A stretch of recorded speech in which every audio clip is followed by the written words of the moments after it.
Good morning, Charis. Say hi to your friends in YouTube.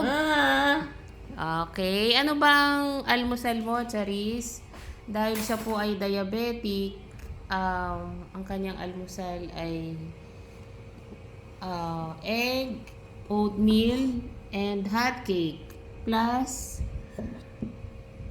milk na titimplahan pa po.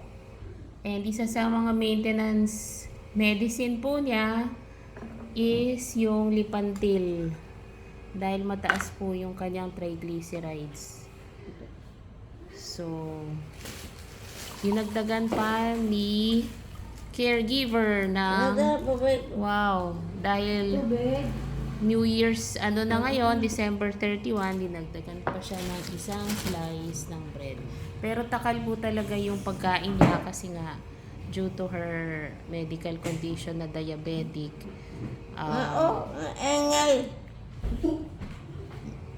Sinusubaybayan po namin ang kanyang mga food intake. Yun po. Thank you. Bye-bye.